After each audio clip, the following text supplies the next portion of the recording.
I don't know if there will be a formal veto on the part of Greece or Bulgaria, but probably a non-decision.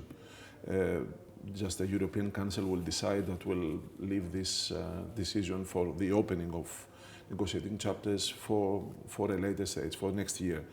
I think for both Albania and North Macedonia, it seems at the moment that it is a tricky point, a tricky period, and like you said, also in North Macedonia, it seems that this, the condition to change the constitution is not at all certain that it will be achieved until the end of the year. So it's a big possibility for both of the countries to be put aside till the next year. Yes.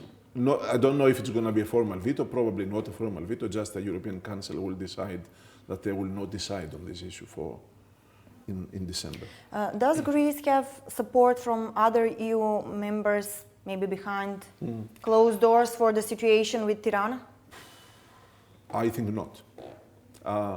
My information, and I may be wrong, or I don't have full information on the issue, but my information is that several countries were not very happy with the position that Greece adopted, simply because this is a period where we should be doing more, because it's back on the agenda and there is the expectation that the process will get going. What about my information is that the Spanish presidency also was not happy with Greece's position, because it was working hard to find some compromise also on the North Macedonia-Bulgaria issue, and therefore another problem like between Greece and Albania was also appeared on the agenda. And I think many countries were not happy with the way. What about Paris? Paris, I'm not sure. I don't know. But I noticed that in the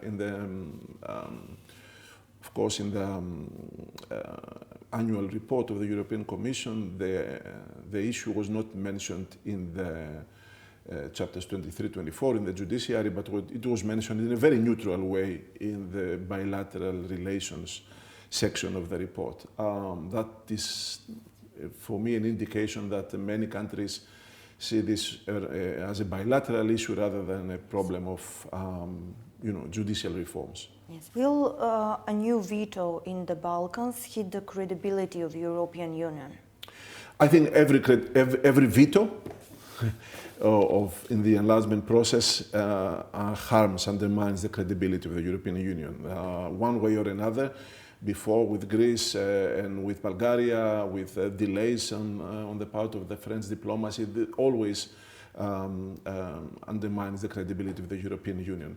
I think delays at this point are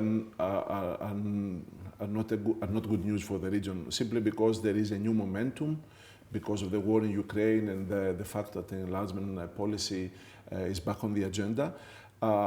Personally, I don't know for how long enlargement will still be popular. Maybe it is something for the near future, maybe for the next couple of years. It's the urgency because of the war in Ukraine. It's important that the countries that do not have major problems, like Kosovo, Serbia, for example, or Bosnia and Herzegovina, countries like Montenegro, like Albania, like North Macedonia, to proceed as soon as possible with some accelerated accession process.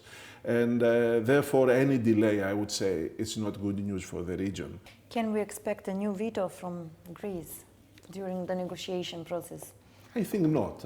If the relations are the way they are now, I think not a veto.